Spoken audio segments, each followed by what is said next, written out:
Legal, girando as informações, virando a página, ótimo dia para você, seja muito bem-vindo ao Jornal da Rede Alesp.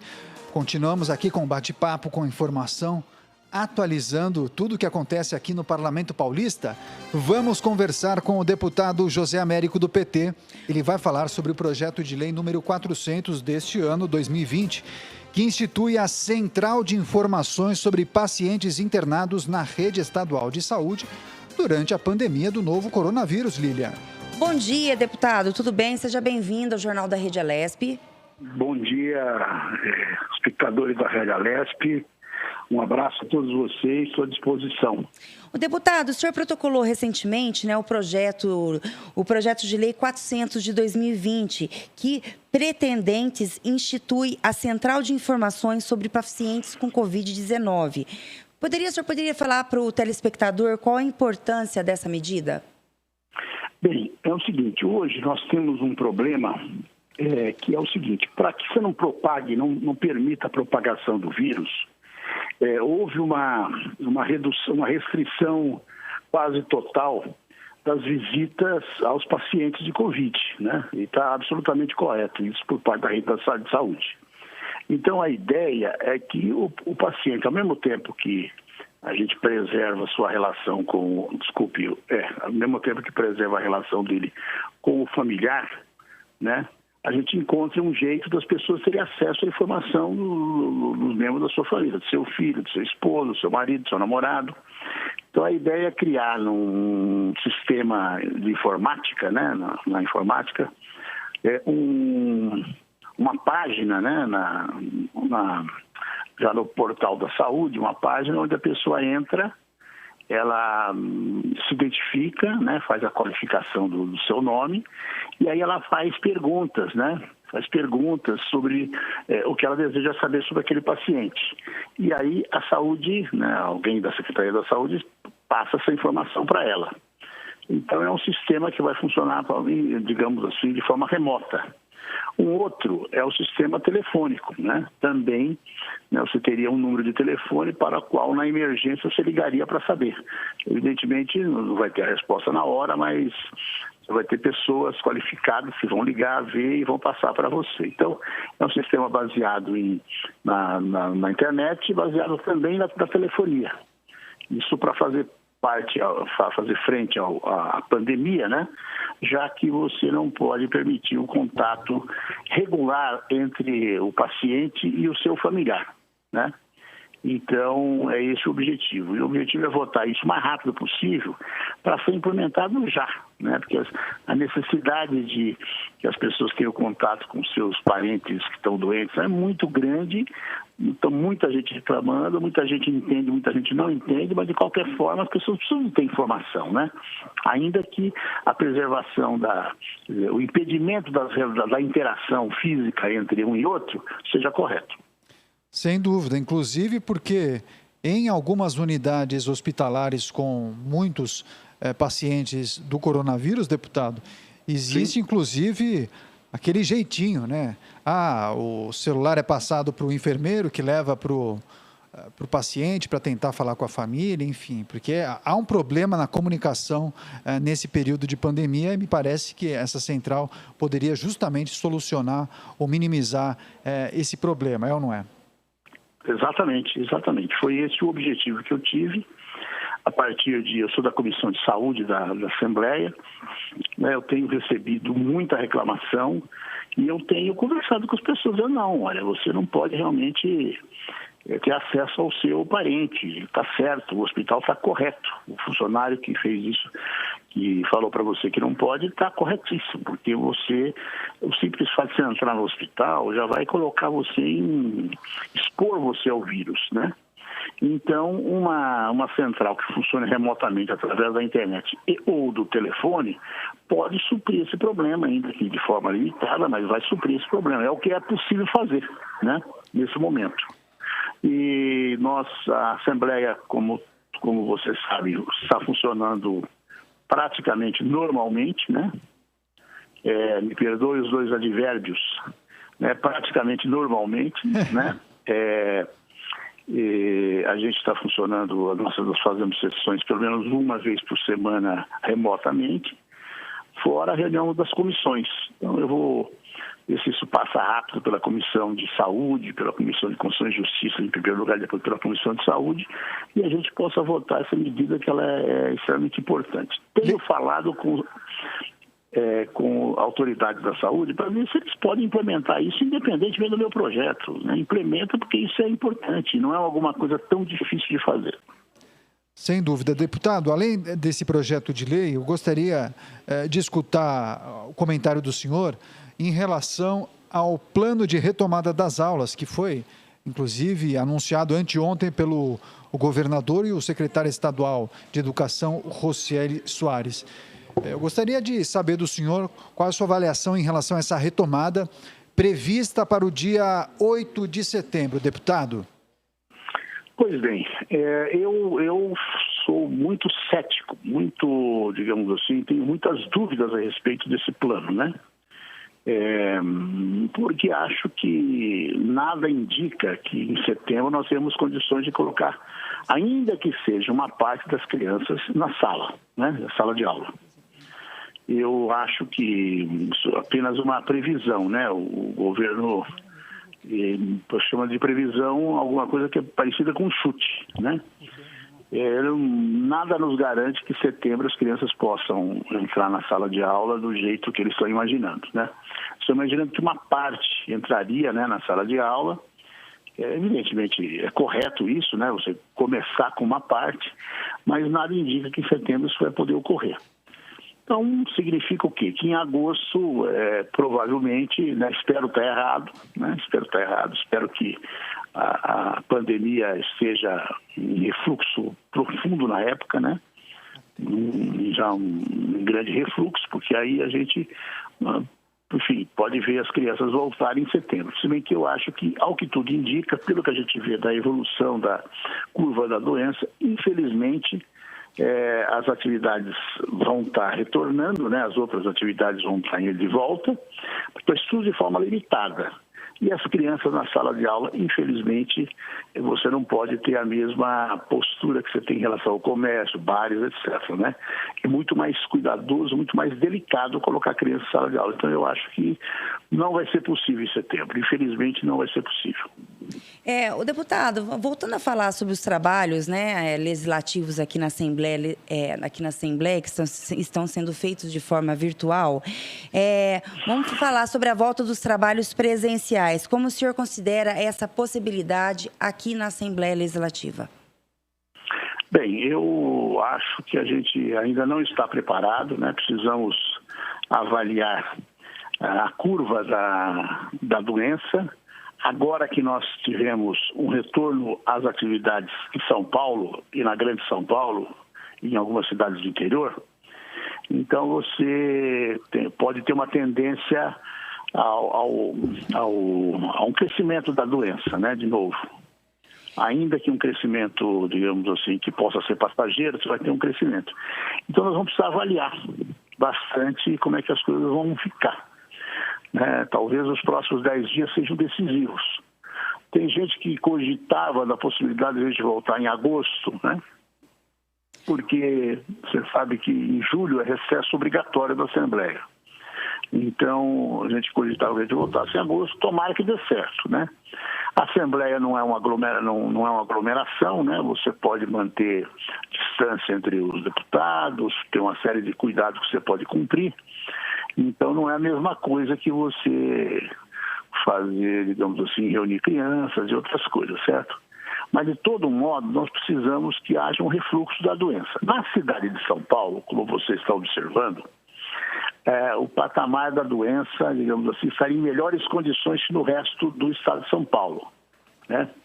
A Assembleia funciona em São Paulo, então é aí que você tem que levar em consideração. Mas como as atividades estão voltando em São Paulo, o que não voltou, deve voltar a semana que vem, então nós temos que esperar e observar durante 10, 15 dias, né?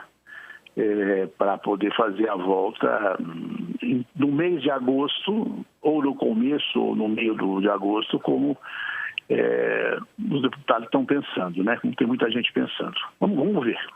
O deputado, na semana que vem, né, vai começar a reabertura das lanchonetes, restaurantes e bares. O senhor acha que o município de São Paulo está sob controle da pandemia para poder já estar abrindo esse tipo de estabelecimento? Olha, eu sou pessimista nisso, viu? Eu acho que não. Eu acho que nós deveríamos ter esperado, eu inclusive em todos os debates que eu participei, eu tenho dito o seguinte, nós deveríamos ter esperado uns 10 dias a mais. Já que não fizemos aquilo que deveríamos ter feito em maio, que é um lockdown, um fechamento total durante um período, né, que teria permitido um achatamento da chamada curva de maneira mais profunda, já que nós não fizemos isso em maio e agora é mais difícil de fazer, eu acho que esse isolamento, digamos assim, meia boca que foi feito no Estado, ele não é suficiente para fazer uma reversão drástica da doença. Então, apesar de estar crescendo devagar, digamos assim, no estado de São Paulo, a doença está crescendo. Em São Paulo é onde ela parece que está estabilizando e começa a cair. Mas a gente deveria ter esperado aí uns 10 dias para ver se essa curva, essa tendência se confirma, né? Ou seja, está reduzindo em São Paulo. Então vamos ver se digamos assim, se isso se confirma. Se confirmar, a gente abre, né? Então acho que nós estamos, digamos assim, adiantados aí uma semana, 10 dias, né? Que é quando a gente deveria observar a queda que está aparentemente acontecendo em São Paulo e imaginar que essa tendência pudesse ser confirmada de forma consistente. Isso não aconteceu. Então, por isso, eu acho que é uma precipitação. Provavelmente a pressão dos comerciantes, a pressão do próprio bolsonarismo, né? Você tem uma parte da sociedade aí em São Paulo que é negacionista, por incrível que pareça, né?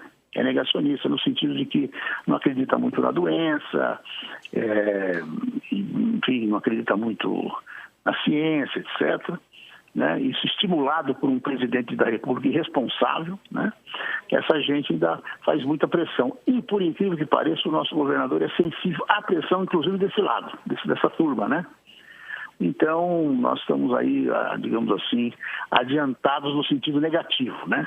Nós deveríamos ter esperado mais um tempo para que a tendência de reversão em São Paulo pudesse ser confirmada e aí, então, a gente fazer as aberturas.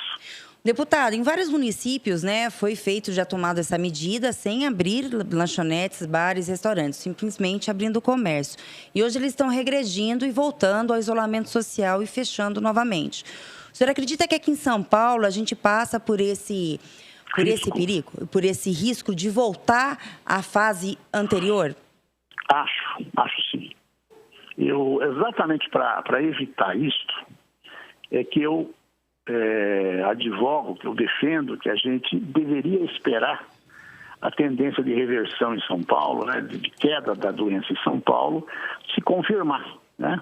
Então, você está tendo uma tendência pequena de queda, então vamos esperar ela regredir e a gente perceber que é uma tendência real para então a gente tomar medida. Então, eu acho que esses 10 dias digamos assim, de antecipação que a gente não deveria ter feito, né?